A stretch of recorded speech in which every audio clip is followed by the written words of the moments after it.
Developments tonight on two fronts in Detroit's bankruptcy. We're going to begin with the governor pledging $350 million in state funds towards a possible settlement. 7 Action News reporter Ronnie Dahl asked him about the high-stakes plan one-on-one in Lansing.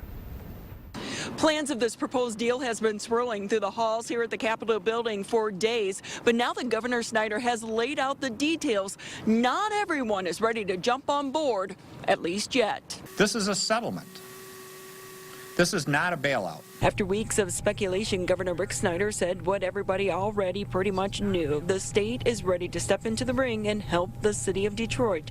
The deal is shaping up to look like this. Over a 20-year period, Michigan would match money foundations have already pledged to shore up Detroit's pensions and to protect the DIA's art collection.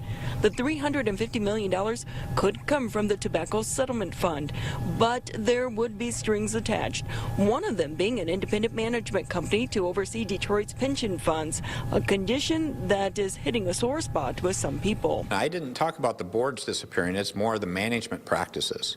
And again, why should they object to having them professionally managed to show the best returns? Because the interest should be getting the greatest return for the retirees. The nitty-gritty of the deal is still unknown to lawmakers, and that's because those involved in ironing out the plan are working under a confidentiality agreement through the federal court. So the mood at the state capitol right now, we need to know more before signing off. The interesting thing here about this bankruptcy is that we are not on the inside of those discussions. We are not a part of the team that is really mitigating this and trying to understand it.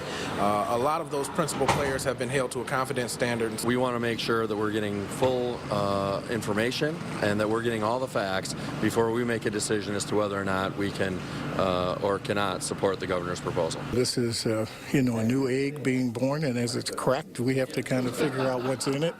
And I think that we ought to be cautiously moving forward on it, but quickly. So once the final details are actually ironed out, the plan would have to get the approval of not only lawmakers here in Lansing, but also from the federal judge overseeing the bankruptcy case. Governor Snyder says the time frame for that, about 2 months. In Lansing, Ronnie Dahl, 7 Action News.